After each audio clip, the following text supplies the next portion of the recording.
Bonsoir mesdames et messieurs, c'est le moment de parler sport sur Canal Algérie avec le 15e numéro de la saison de votre émission 52 minutes chrono. Aujourd'hui, on présentera bien évidemment c'est l'événement, la Coupe d'Afrique des Nations 2025. Donc on présentera le 8e de finale Algérie-RDC, donc République démocratique du Congo. Les Verts doivent sortir le grand jeu pour passer au prochain tour.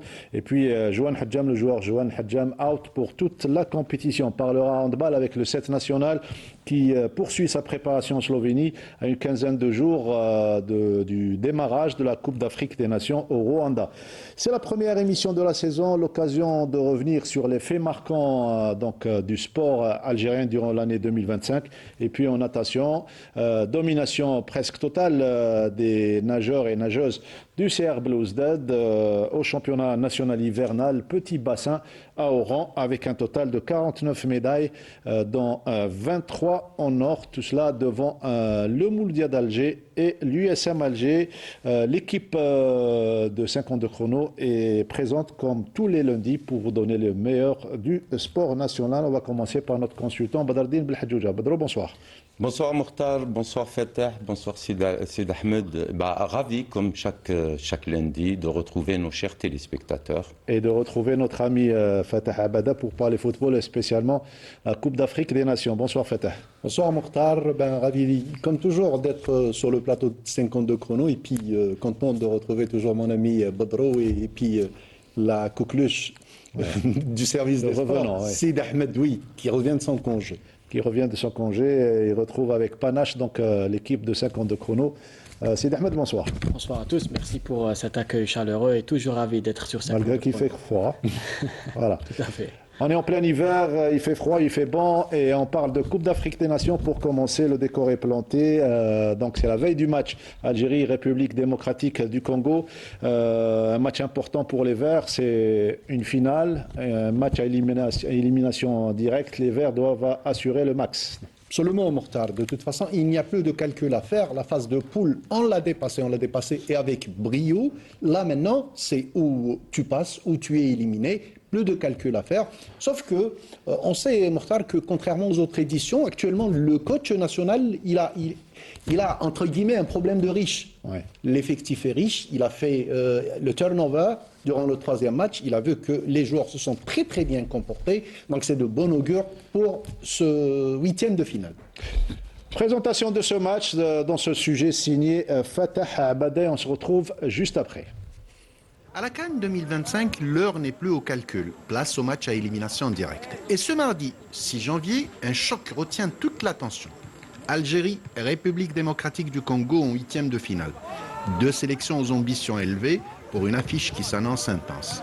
L'Algérie, nation majeure du football africain, aborde ce rendez-vous avec la pression du favori. Après une phase de groupe maîtrisée, les Fennecs savent qu'à ce stade de la compétition, la moindre erreur se paye cash. Solide collectivement, forte d'une expérience acquise dans les grands tournois, l'Algérie mise sur son équilibre, sa qualité technique et sa capacité à gérer les temps forts comme les moments de doute. En face, la République démocratique du Congo avance avec détermination et sans complexe. Les Léopards ont démontré qu'ils possédaient les armes pour rivaliser avec les meilleures équipes africaines. Engagement physique, transition rapide, intensité constante, la RDC incarne un adversaire difficile à manœuvrer.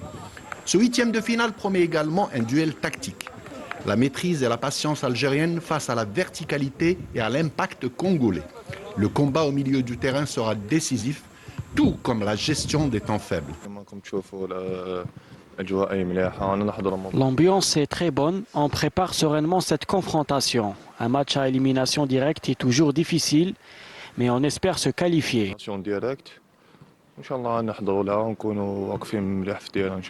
On compte sur tout le groupe, on espère faire un gros match, on sait que c'est une belle équipe.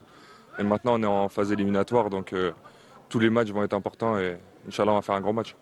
Historiquement, les confrontations entre l'Algérie et la RDC ont souvent été serrées, parfois indécises jusqu'aux dernières minutes. Et ce mardi encore, le scénario pourrait basculer à tout instant. Dans un stade acquis à la cause du spectacle, devant des millions de téléspectateurs, 90 minutes, voire plus, pour continuer l'aventure. Et ça sera à partir de 17h ce mardi et en direct sur la chaîne nationale terrestre. La RDC, donc c'est notre adversaire, l'Algérie qui se présentera, comme on vient de le dire, avec la richesse du banc Fatah Abada. Donc, mais malheureusement, coup dur pour la sélection nationale, ça s'est confirmé pour Jouane Hadjam. Tout à fait, Mokhtar. En fait, c'est médical et c'est imprévisible. En fait, Hadjam a eu une entorse. Au départ, le diagnostic, c'était une entorse bénigne. Il a repris confiance, il pensait que ça allait désenfler, qu'il allait pouvoir reprendre. Au final, ça n'a pas marché. C'était un petit peu plus profond que ça. Son club a réclamé son retour et donc il est parti aux larmes, mais il est pas en larmes, pardon, mais il est parti. Pour revenir, Mokhtar, comme vous me tendez la perche, aux confrontations, c'est une équipe qu'on a rencontrée 6 fois, 3 fois en amical et 3 fois en officiel. Et on n'a jamais été battu par la République démocratique du Congo. Oui. C'est un bon signe déjà. En 88 en Cannes, on les a battus 1-0. En 2000, on a fait 0-0. Aux Jeux africains, c'est en 1965, on les avait battus 4-1. Et les matchs amicaux, c'est le même score des 3 matchs amicaux 2002, 2008 et 2019. C'est un but partout. C'est dire que c'est réellement serré entre ces deux équipes. Mais comme je le disais au départ, nous avons, et le coach national a un problème de riche, il y a de la richesse sur le banc. Il n'y a pas de crainte, il suffit d'être dans son jour et puis on passera haut la main. Badardine Belhadjouja, Fatah Abada vient de citer un petit peu les conditions dans lesquelles nous avions déjà battu cette équipe de la RDC. Cette fois-ci, les données seront différentes? Je pense que oui. Pourquoi différentes? Parce que le football africain ne cesse d'évoluer. Ça, d'une part. D'autre part, vous savez, à ce stade de la compétition, c'est très difficile de dire on va gagner ou on va perdre. Donc, moi, je souhaiterais qu'on gagnera. Mais tout dépend, c'est une finale directe, c'est une élimination directe. Tout dépend de quelques paramètres. Et ces quelques paramètres, je vais être bref. D'abord, une concentration totale. Et j'ai aimé le fait qu'on donne une journée à ces jeunes, à ces joueurs de libre pour décompresser, parce qu'on ne peut pas être pendant tout le séjour en train de se concentrer sur nos matchs ou sur nos entraînements. Donc c'est une bonne chose, mais le jour J, il faudrait une concentration totale. 2, c'est l'application des directives de l'entraîneur, non seulement collective, mais aussi individuelle, parce que c'est des détails, hein, vous voyez, donc chacun doit jouer avec une manière, malgré qu'il y a un système collectif. Je dirais aussi un mental de fer, parce que ça va être une bataille. Une bataille parce que nous avons devant nous une équipe qui manipule bien la balle, ils sont bons techniquement, mais aussi ils sont physiques. Ils sont physiques aussi. Il y a aussi le psychologique, là. Vous savez, la victoire peut se jouer sur un petit détail. Donc, il faudrait être présent sur le plan psychologique. Et je dirais tous ceux que je viens de citer, enfin, dire qu'il faut même profiter même d'une demi-occasion. Il faut la mettre dedans. Sinon, ça peut nous jouer des rôles de mauvais. Sidi Ahmed Bouraïeb, au vu de ce qu'on a déjà vu lors des huitièmes de finale précédents, les chaudes d'empoignade, les signaux, selon vous, sont ouverts pour les Verts? On l'espère, Mokhtar, surtout que ça fait déjà une semaine, depuis mardi dernier, qu'on connaît notre adversaire. Le staff technique a eu le temps d'analyser le jeu de la République démocratique du Congo, qui est, on le rappelle, un adversaire redoutable, capable de battre des équipes comme le Cameroun et le Nigeria et de tenir en échec le Sénégal. Une équipe qui a une opportunité en or de se qualifier au mondial. Oui. Une équipe qui monte en puissance, qui est en confiance. Oui. C'est toujours difficile de faire face à ce genre de formation. Et c'est agréable de les gagner aussi. Voilà, espérons la victoire demain. Oui, Fatah. Oui, non, mais ce que je voulais dire à propos de ce que... Je rebondis sur ce qu'a dit Badrou, ça se jouera sur le plan physique. Sur le plan physique. C'est une équipe très athlétique. On avait parlé du jeu en profondeur qu'ils ont. Ils lancent, ils ont des ailiers très très rapides. Et physiquement, ils sont durs, on l'a vu. Beaucoup d'équipes, entre guillemets, nord-africaines ont payé ce manque physique. Cache, la Tunisie est le meilleur La exemple. gestion de l'effort tout au long du exactement. tournoi. Mais moi, je suis conscient.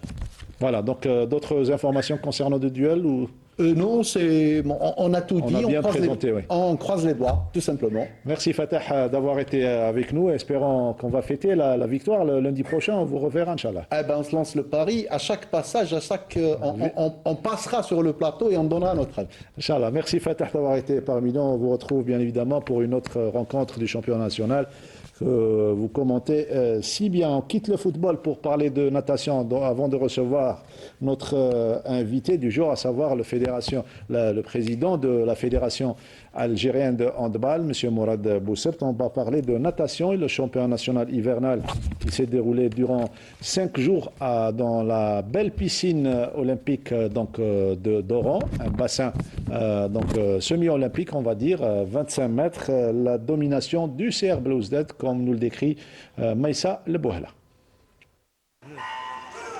Le championnat national d'hiver de natation a été le théâtre de 15 nouveaux records nationaux, confirmant le niveau technique exceptionnel de cette édition.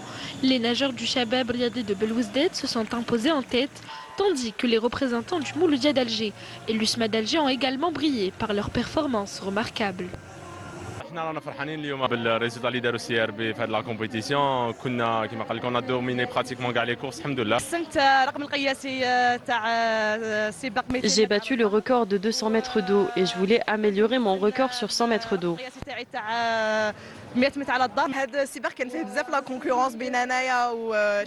La concurrence a été intense avec ma coéquipière Jihan Benchadli dans la même spécialité. Elle a terminé première, mais sa disqualification m'a permis de remporter la course. وفقني ربي باش نتحصل على مرتبه ثالثه وهذه اللي كانت بعد عمل كبير بزاف. Pour cette édition, la Fédération algérienne des sports aquatiques a opté pour un bassin de 25 mètres. Une stratégie visant à optimiser les chronos en vue des prochaines échéances internationales, notamment les Jeux olympiques de la jeunesse, le championnat d'Afrique et les Jeux méditerranéens.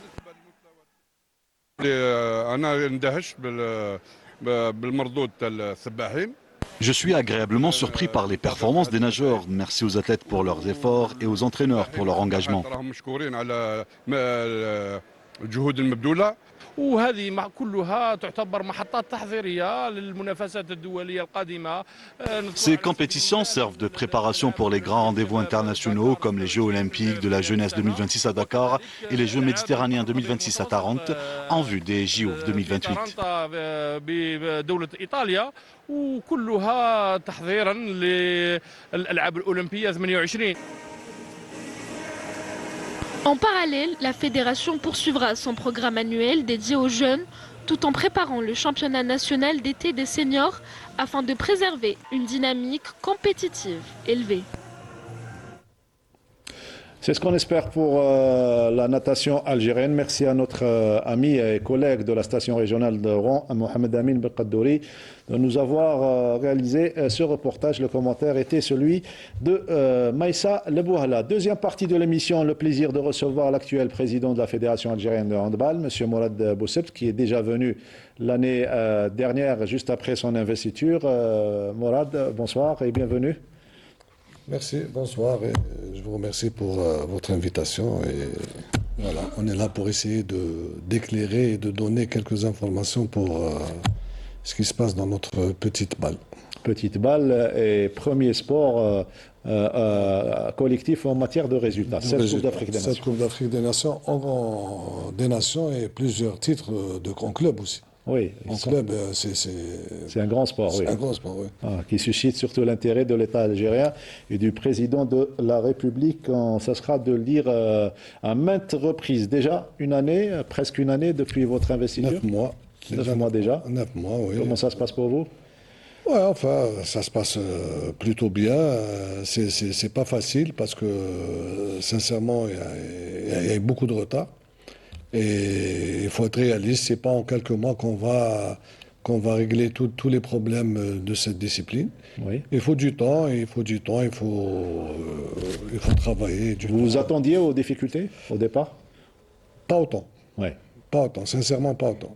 Parce que le problème qui se pose, je pense en général, du handball, on en parlait tout à l'heure, c'est les débuts de saison. Les clubs trouvent de la peine pour débuter, pour commencer la saison.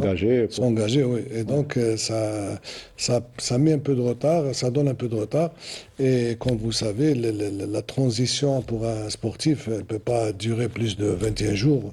Et là, on se retrouve avec des athlètes qui s'arrêtent 4 mois. C'est trop. Et quand on parle aux responsables, ils sont dans des difficultés financières. Ils essaient. Et j'espère que sur ce plan-là, il va y avoir des décisions qui vont leur permettre de commencer la saison au temps voulu. Parce que c'est très important pour le développement et pour les équipes nationales. Surtout, oui. Abdelhadim Belhadjouja, nous avions reçu l'année dernière donc M. Boussept. Et l'une de vos questions, c'était est-ce qu'il y a une feuille de route pour cette discipline? Certainement, vous allez poser la même question, mais autrement, une année après. Oui, moi je suis curieux, comme nos chers téléspectateurs, vous savez, c'est vrai que 9 mois, c'est peu par rapport à au problème difficulté qu'il vient de citer. Est passé. Sincèrement, moi, je n'aimerais pas être à la place de Monsieur le Président, je vous le dis. Par contre, on est curieux quand même. Alors, vous avez été déjà président, oui. Oui. Vous savez, la volonté politique semble exister par les paroles de Monsieur le Président de la République, le premier magistrat. Il a parlé du handball, il a parlé du sport scolaire. Non, la volonté, elle existe. Donc la volonté existe. Moi, j'aimerais quand même savoir, en dehors de la gestion d'un calendrier national, c'est-à-dire la compétition et les clubs que vous venez de citer, et en dehors de la gestion d'un calendrier international pour les équipes nationales, qu'avez-vous proposé, Monsieur le Président? Oui, dans un premier temps, vous savez, quand on est arrivé à cette fédération, à la tête de la fédération, il y avait 2 championnats du monde. Et on avait opté pour 2 entraîneurs pour essayer de donner une assise, surtout sur le plan technique et sur le plan, j'allais dire, un programme qui va permettre, surtout les U19, qui va leur permettre de faire un travail. Et d'ailleurs, ils sont passés au U21, il y a un travail qui est fait. On a recruté un responsable qui est en train de travailler, enfin la direction technique qui est travailler sur des pôles. Et on est en train de travailler pour mettre sur pied ça. On a mis en place une cellule qui va s'occuper des gardiens de but. Et quand je dis des gardiens de but, pour essayer de former les entraîneurs de gardiens de but. Oui.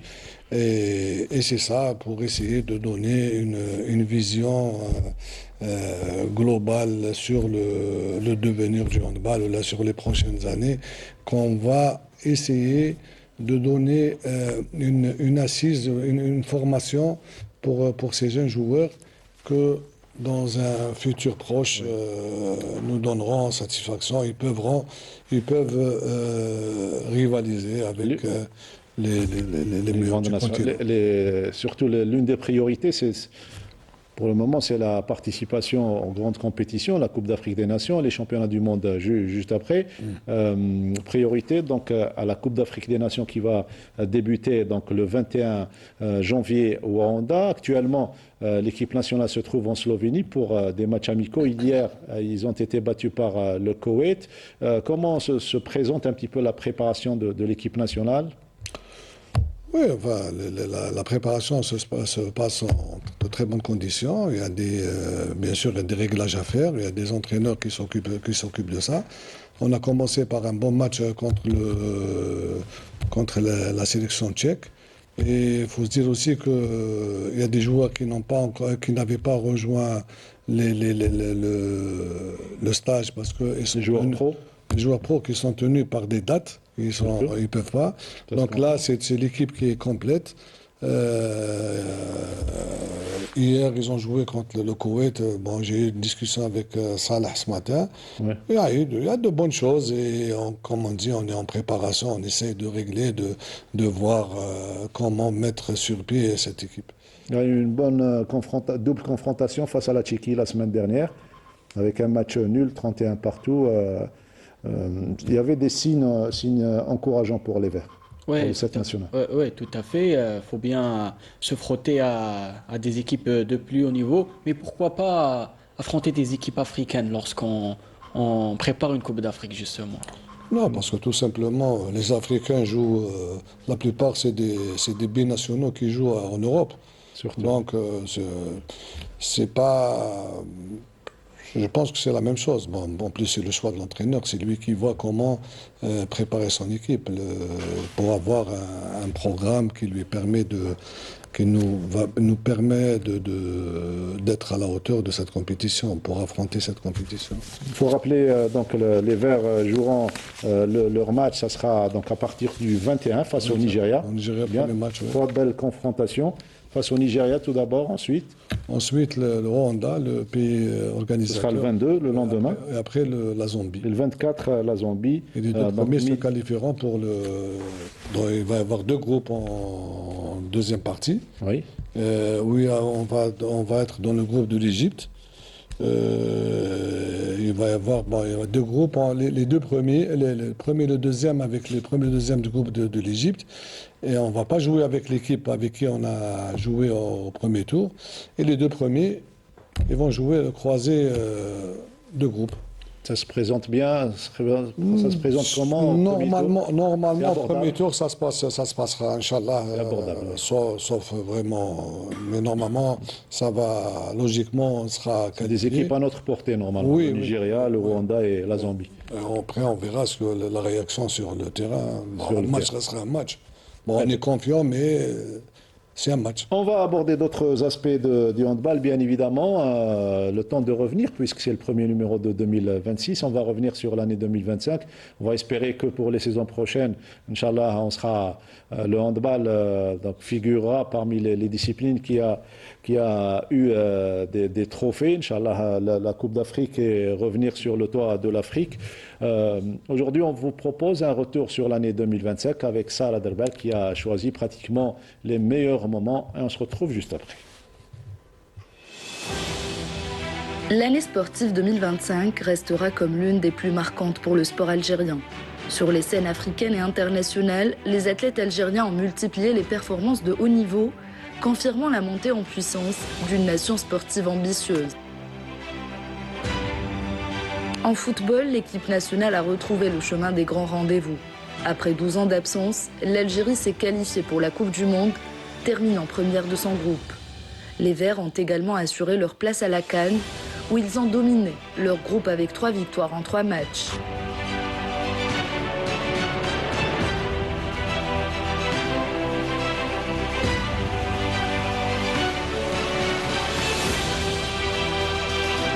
L'année 2025 a aussi été marquée par la réussite des premiers Jeux africains scolaires organisés en Algérie.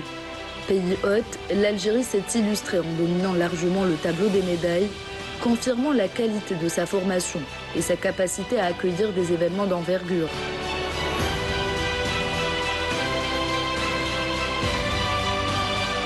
Cette dynamique s'est prolongée lors des Jeux africains de la jeunesse en Angola, où l'Algérie a décroché une excellente 2e place continentale avec un total de 101 médailles, dont 39 en or, 26 en argent et 36 en bronze. Un bilan révélateur du potentiel de la relève algérienne.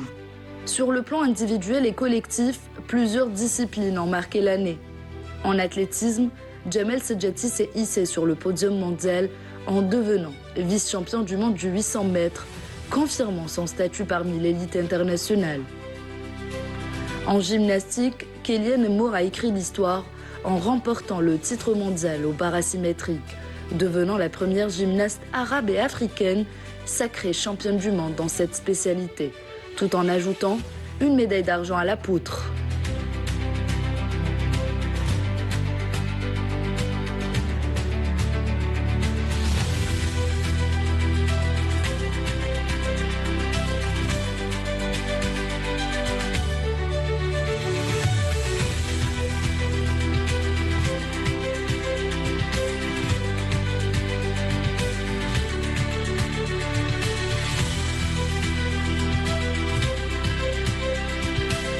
Le karaté algérien s'est illustré grâce à Louisa Abouriche, 22 ans, médaillée de bronze mondial, symbole du niveau international atteint par la discipline.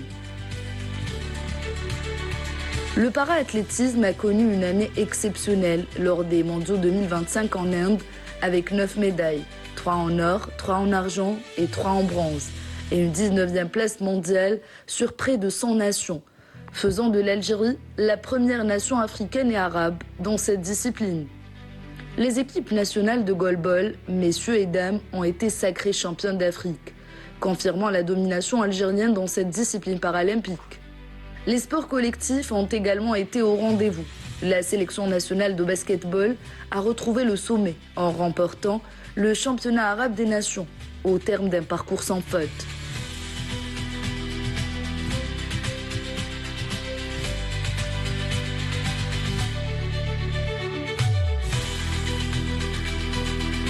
Le sport militaire algérien s'est distingué avec des podiums mondiaux en arts martiaux et un sacre arabe en cross-country. Après une année 2025 riche en exploits et en confirmations, le sport algérien aborde 2026 avec ambition et confiance.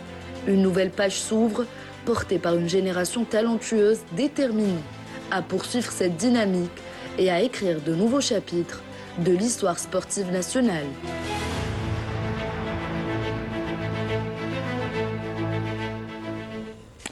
Le meilleur du sport algérien avec Salah Derbal, on n'a rien oublié, Bedro.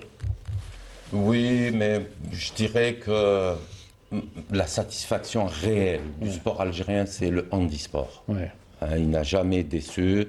Les autres résultats, il faudrait quand même faire une évaluation, le pourquoi, comment, est-ce qu'il y a une base, est-ce qu'il y a une formation dans cette discipline, etc.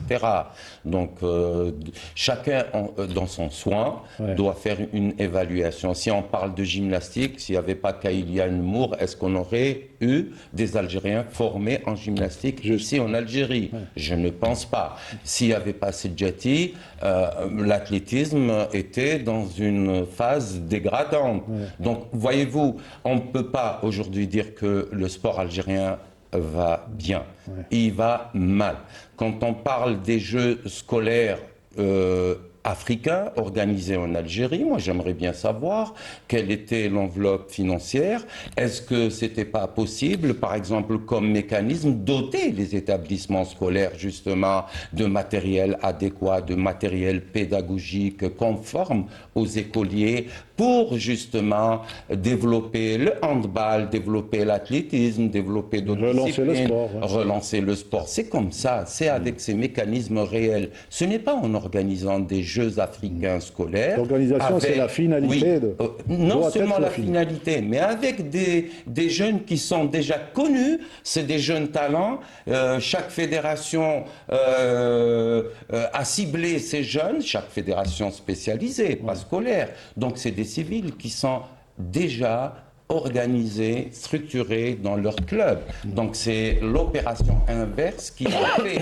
J'aurais voulu que cette enveloppe financière aurait été destinée pour un matériel, pour les, par exemple, 14 000 enseignants au primaire, que Monsieur le Président avait ouvert des postes budgétaires. Voilà une décision politique. Mais ensuite, quels sont les mécanismes? Justement, tout à l'heure, ma question pour le handball qui me tient à cœur, c'était en dehors de la compétition et de la gestion des équipes nationales, parce que je sais que la décision a été donnée, on a nommé des entraîneurs nationaux, mais il y a un travail à faire à côté. Est-ce qu'il y a eu des passerelles, par exemple, avec le sport scolaire? Est-ce qu'il y a eu, par exemple, une réflexion sur le financement des clubs qui souffrent sur ce plan financier? Est-ce qu'il y a eu des propositions de cette fédération? Autant de questions, oui. Donc, beaucoup de questions tournent comme ça, et j'aimerais bien... Qui ne trouvent pas de réponse pour le moment. Oui, qui ne trouvent pas de réponse, mais c'est pour cela que je saute sur l'occasion.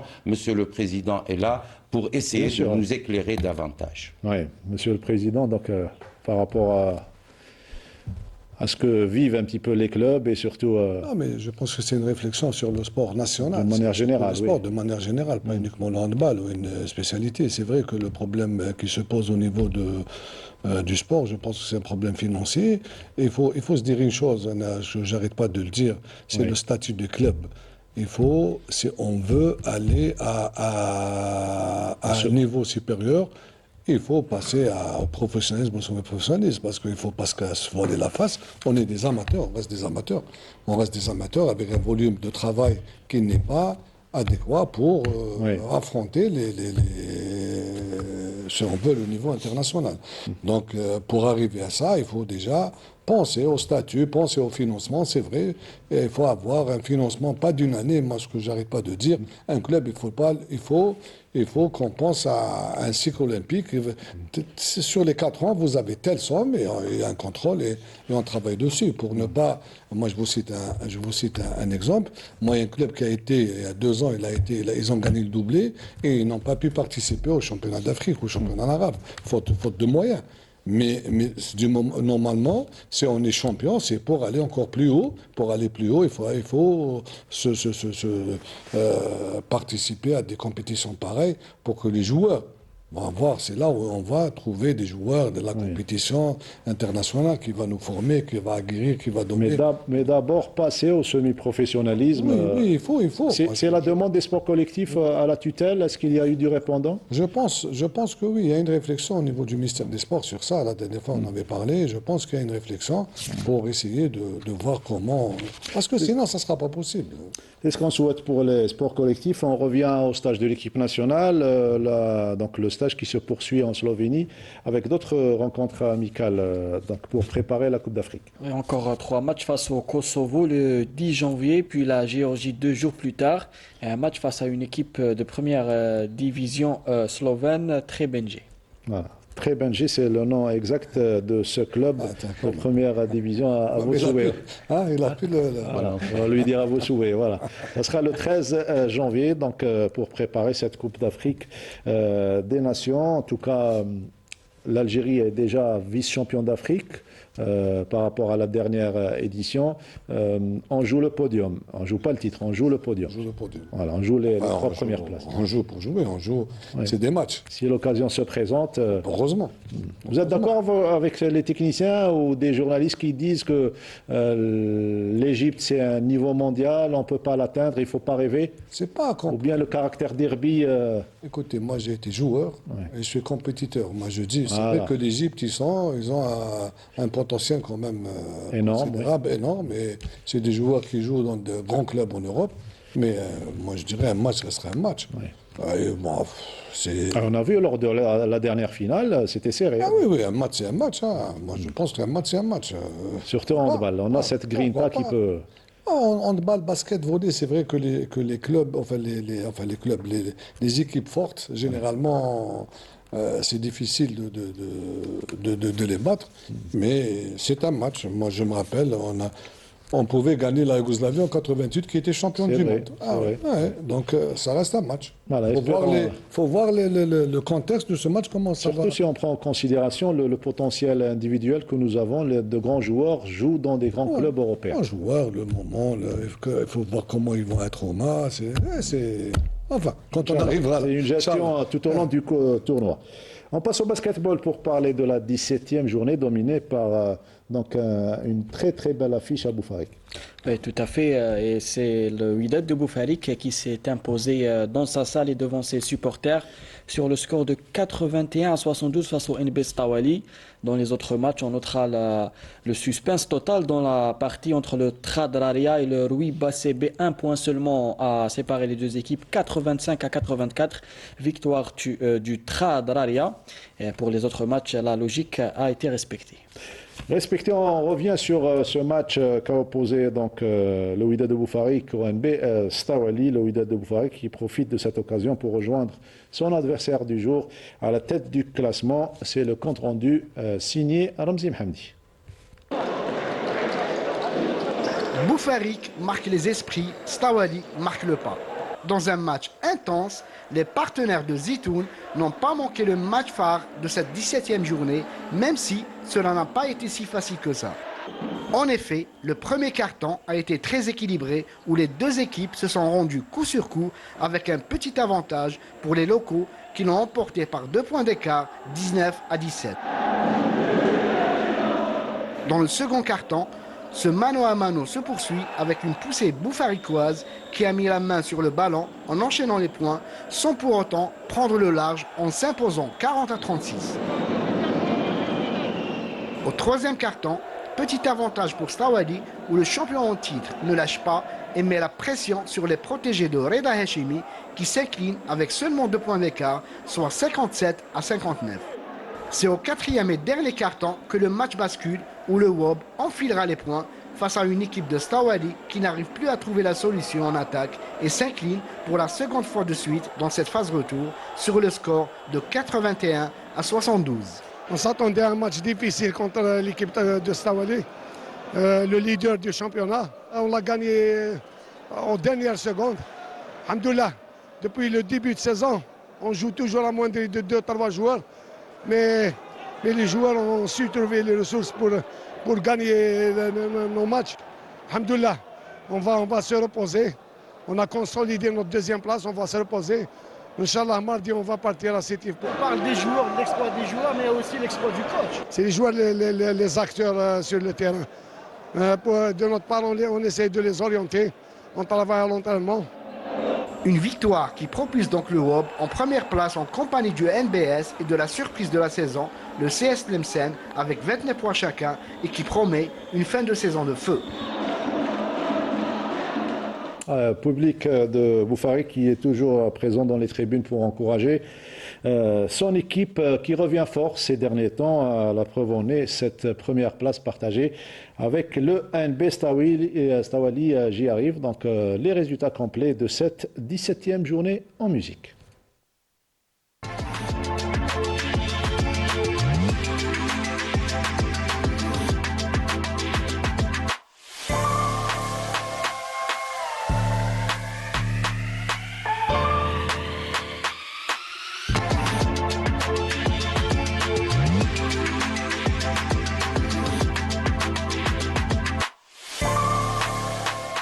Vous venez de découvrir les résultats et le classement d'après 17 journées jouées. Au grand étonnement de ceux qui sont présents autour de cette table, le NAS du Sendé occupe la 13e et peu reluisante place. Donc le NAD, une grande école de basket qui a joué la finale la saison dernière. On se pose des questions sur sa situation actuellement. Enfin, le NAD, le quartier du Sendé, a toujours donné de grands sportifs, que ce soit en basket, en volley, au football, handball. À un moment donné, c'était le cyclisme aussi. C'est vraiment. Il faut que les autorités locales essaient de voir comment aider ce club parce que c'est vraiment un potentiel. Il y a un potentiel dans ce quartier qui peut aider ou donner aux équipes nationales des éléments intéressants. Il y avait un grand club de handball qui a disparu de la. Oui, ils sont en troisième, ils sont dans des, comment dirais-je, dans des divisions. Non, mais je parle du NAD, oui. Oui, NAD, oui, il existe toujours, le club. Il jouait les grands rôles des années 80-90. Oui. Non, je parle maintenant, ils existent toujours. D'ailleurs, il faut le saluer, il y a, comment il s'appelle, Zeno Aka qui fait tout pour que ce club survive et ils se battent. Voilà. Les gens du terrain qu'il ne faut pas oublier, qu'il faut citer. Il y a Zeno aussi, Zeno Mohamed Zed, je crois qu'il est DTS dans cette équipe. Dans ce club, oui. Mais combien d'années vont tenir ces gens-là, ces volontaires qui se sont engagés sans ménager aucun effort? Écoutez, c'est l'affaire de tout le monde. Moi, je rigole quand on me dit, par exemple, à l'approche des Jeux Olympiques, c'est l'affaire des fédérations. Non. C'est l'affaire de tout le monde. Oui. La première cellule de base de formation, c'est le club. C'est les fédérations, effectivement. Ce sont les ligues aussi. C'est le ministère avec ses décisions. Surtout. Pour justement placer des mécanismes haut la main pour répondre à une politique sportive bien claire. Ça vient d'en haut et les résultats, on les récolte en bas. Le basket, c'est pas fini puisqu'il y aura une journée demain, donc mardi à partir de 14h, le Nassau Sindé qui affrontera le Tarat de Draria. Il y aura également NB Stawali Mouldia d'Alger, le big match de la 18e journée. Rouiba Club Basketball face au CS Tlemcen, la révélation de cette saison. Le CRB d'Albeda qui ira à Djesser Qsantena pour affronter l'équipe locale. L'Union Sétifienne qui accueillera le Wydad de Boufarik et puis le CR Ben Saf qui viendra à Blida pour jouer son match de la 18e journée à 17h30.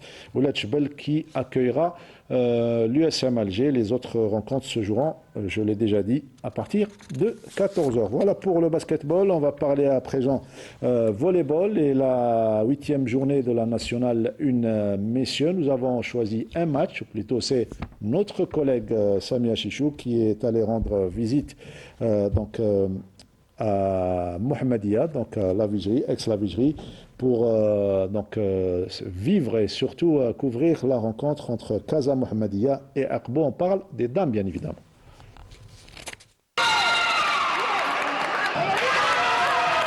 C'est dans une salle pleine que Casa Mohamedia s'est imposé en 3-7 face à l'USP Akbo. Les locaux entament la rencontre avec beaucoup d'intensité. Solides dans tous les compartiments du jeu, elles imposent rapidement leur rythme et prennent une nette avance pour remporter le premier set sans difficulté, 25-16.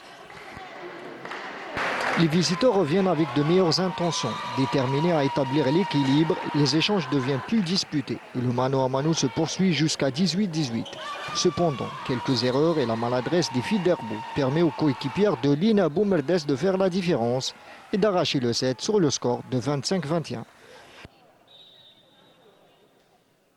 Le troisième et dernier set, l'USP Herbo affiche un autre visage plus solide en défense et plus efficace en attaque. Les visiteurs tiennent tête à la formation de Casa Mohamedia dans un set très disputé. Mais l'expérience et le sang-froid des coéquipières de Lina font la différence dans les moments clés, permettant à Kazam de conclure le match sur le score de 25-21, soit 3-7-0.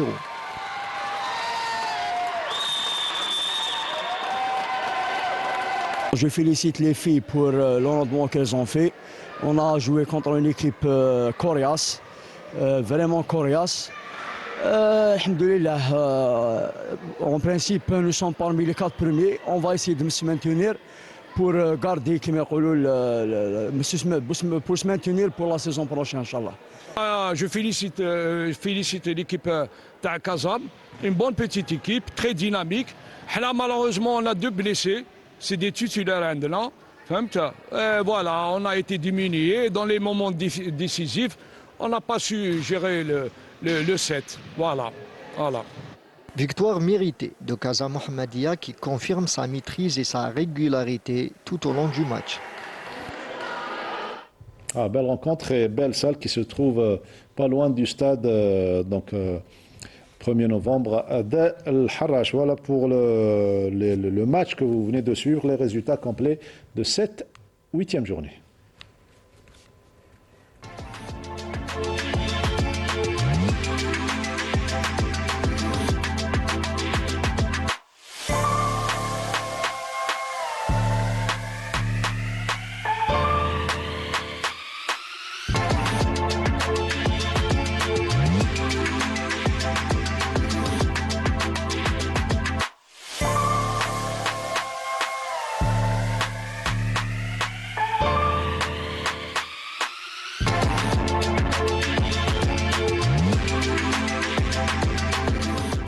C'était la 6e journée plutôt, au lieu de la 8e journée. 8e journée, ce sont les garçons.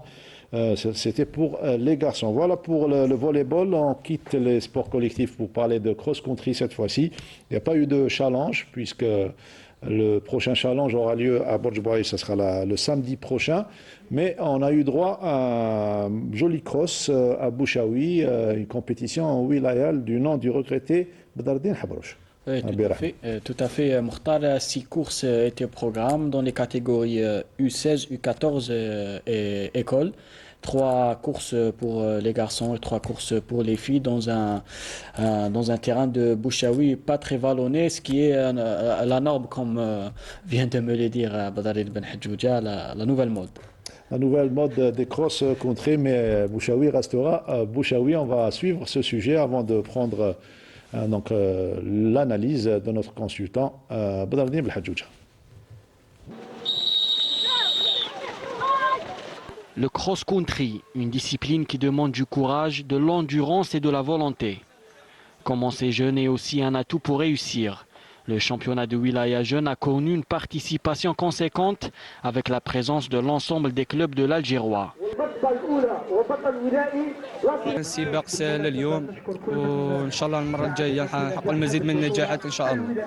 السباق كان رائع وشباب الباركور ثاني مليح ونشكر الكلوب تاعنا والمدرب تاعي سمير سعيد. Outre l'aspect sportif, l'objectif est d'inculquer à ses enfants des valeurs telles que le dépassement de soi. Pour les entraîneurs et éducateurs présents, la formation reste une priorité. الحمد لله بالنسبة للميدان والتنظيم وكذا جازت ما شاء الله. بالنسبة للنتائج حصلنا كفريق حصلنا على 4 كؤوس 3 مراتب أولى ومرتبة ثانية. وهو أحسن فريق في هذه الدورة إن شاء الله. وكاين يعني عدة فرق يعني اللي برزت اليوم والشبان ثاني عطاو كل ما عندهم ونتمنى إن شاء الله يكملوا في هذه المسيرة. Nous sommes un club formateur. Nous ne sommes pas un grand club qui fait venir des athlètes, mais nous sommes un club formateur et je suis très satisfait pour les résultats. Déjà deux premières places par équipe, une deuxième place. Inch'Allah, on attend les autres résultats et des écoles et Benjamin Garçon. Cet événement porte le nom du défunt Badardine Habrouch qui a été honoré à titre posthume. Badardine, mon frère qui a donné durant toute sa carrière au sport et beaucoup plus à l'athlétisme. اليوم الله يبارك les clubs ont répondu présent à l'appel. Et il a formé Allah Ibarak, il a passé toute une carrière, durant sa carrière sportive, il a formé Allah Ibarak, c'est-à-dire le vécu sportif, un grand vécu sportif. Jaza la Ligue, la fédération, premier vice-président. اليوم واش نقول لكم الله يبارك, je félicite tout le monde qui a participé, que ce soit de près ou de loin. Et Allah Ibarak, ils sont présentés كاع اللي يعرفوا les amoureux de l'athlétisme وكاين اللي ما سمعوش. Ce que je peux dire aujourd'hui, un grand bravo à la Ligue algéroise d'athlétisme. Terminer la course, c'est déjà une victoire pour ces jeunes qui aspirent à une grande carrière plus tard. Badalo, ça fait toujours plaisir de découvrir ces jeunes bambins s'adonner à la pratique de la course à pied. Et c'est toujours également un grand plaisir de se remémorer un grand nom de l'athlétisme algérien, à savoir Badardine Habrouch. Effectivement, Badardine Habrouch, chose que son frère n'a pas peut-être où il a oublié, il n'a pas cité où il a oublié. Il a été l'un des gestionnaires, des plus grands gestionnaires de la grande RSK athlétisme, oui. La section de Kouba. RSK, ensuite RSK. Oui, RSK, lui, je pense qu'il était à l'époque de Solb al-Qubba. Hein. Oui, donc, Habrouch Badardine, on ne l'oubliera jamais. Oui. C'est quelqu'un qui a été au niveau de la Ligue algéroise d'athlétisme, qui a rehaussé la gestion d'une ligue. Hein. Il faudrait le rappeler aussi.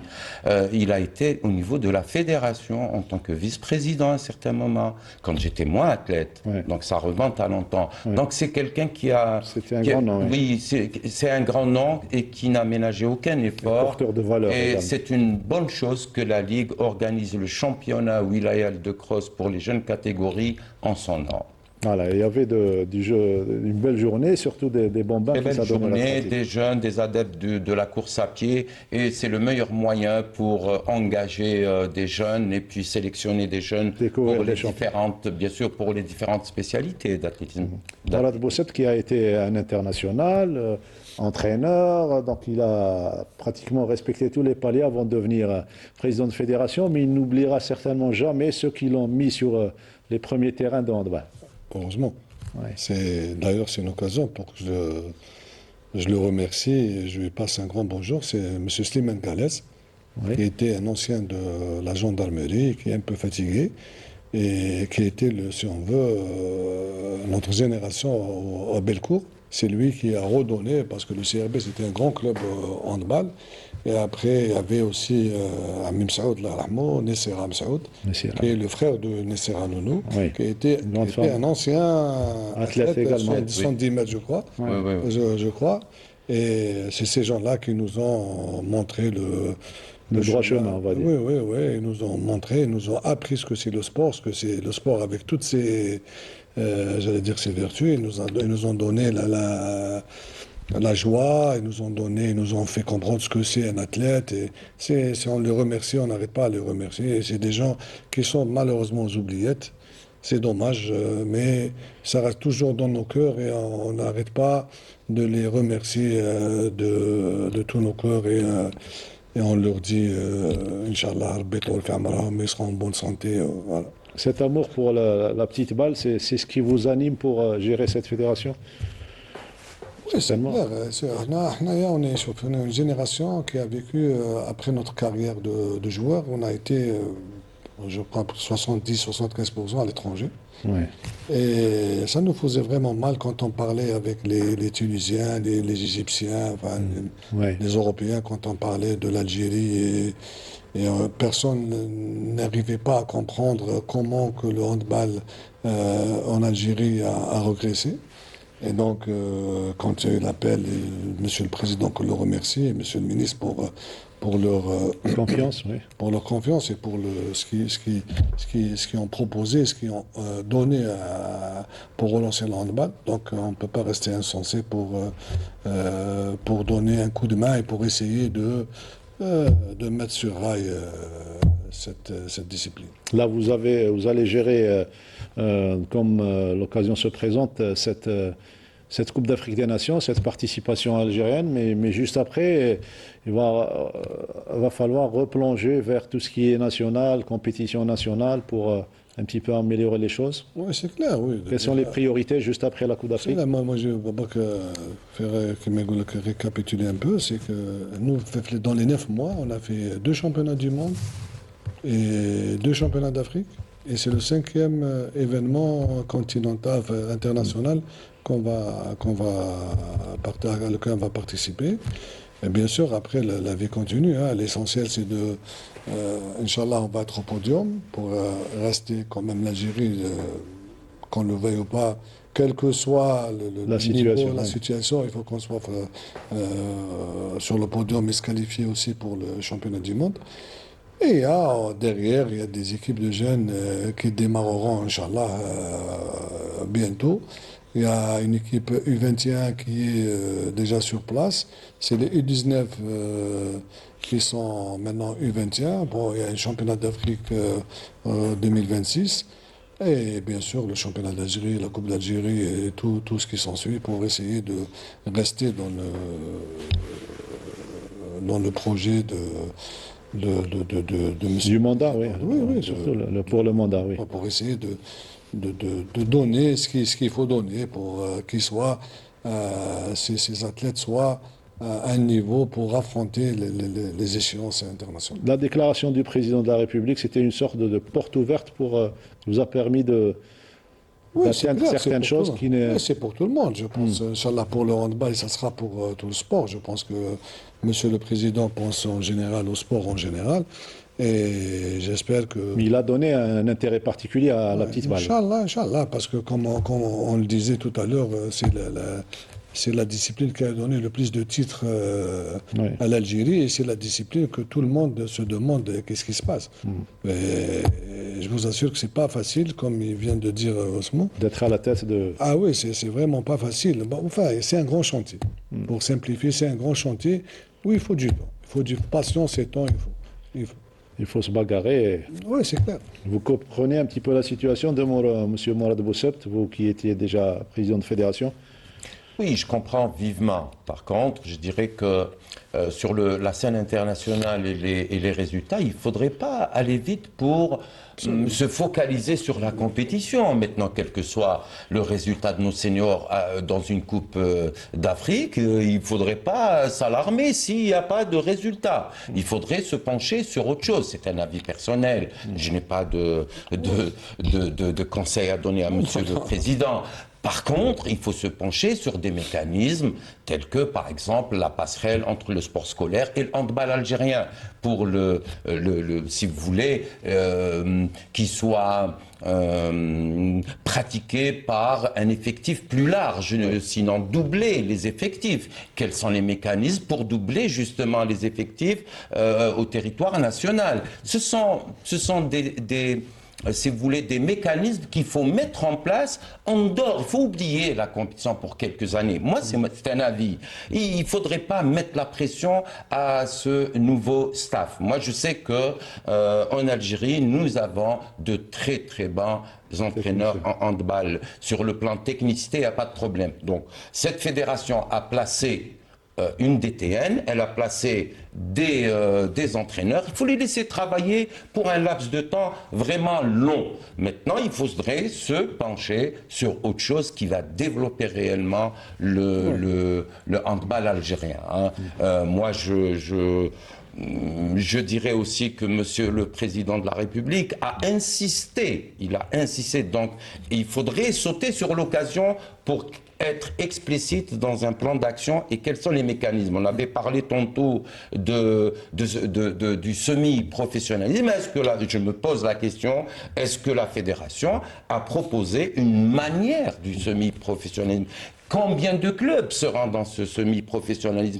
Est-ce qu'il y a une étude sur le plan financier? C'est ce qu'il faut proposer au niveau du ministère. Il ne faut pas attendre que le ministère fasse des propositions. C'est le bureau exécutif avec son président qui peuvent éclairer ce ministère pour qu'il y ait répondant. Monsieur Bosset? Oui, je suis tout à fait d'accord. Nous, dans un premier temps, pour revenir pour avoir plus d'athlètes, il y a une direction technique qui travaille sur des pôles de développement. Ces pôles qui vont regrouper, dans un premier temps, peut-être il va y avoir 3, 4. On est en train d'étudier comment voir et comment mettre en place, et bien sûr budgétiser surtout cette opération. Et donc, je pense ça sera la base, si on veut, du travail. Et il faut, comme j'ai dit, il faut être patient. Moi, je rejoins tout à fait ce que vous dites, parce que c'est pas une fin en soi de ne pas être les résultats, on n'aura pas le championnat d'Afrique, mais le problème qui se posera toujours, c'est d'essayer de donner une dynamique aux régions pour pouvoir ramener, parce que c'est difficile maintenant de ramener les jeunes au sport avec les trucs électroniques, c'est très très difficile. Et on essaie de... Oui, ça c'est pratiquement un drame. C'est un drame. Les jeunes sont... Attirer les jeunes vers le sport, c'est qu'ils sont branchés sur... Mais concernant... Je pense que ça doit être une réflexion nationale sur le statut des clubs, ça va être... Il faut provoquer les choses au niveau de toutes les fédérations, notamment les fédérations de sport collectif. Oui, mais c'est clair. Moi, je pense on sera tous d'accord que quelqu'un qui fait 1400 ou 1200 heures de travail par an et celui qui fait 300 heures, c'est pas la même chose. C'est pas la même chose. On peut gagner un match, on peut gagner 2 matchs, mais pour être stable, il faut avoir une stabilité. Il faut avoir un volume de travail, que ce soit de travail ou de compétition, qui nous permettra de garder cette... Mais ça, s'il faut que ça se fasse, maintenant c'est U17, U19, même handball, U17 est un championnat du monde. Donc pour nous, c'est U19, U17, U19, U21. Après 6 ans de travail, il va y avoir des joueurs qui pourront faire face à un championnat du monde senior ou championnat d'Afrique senior. Ils peuvent rivaliser avec les meilleurs. Les meilleurs, ça sera à partir du 21 janvier au Rwanda. L'Algérie jouera 3 matchs dans son premier groupe. Et donc, on va souhaiter bonne chance à notre équipe nationale et pourquoi pas jouer le podium.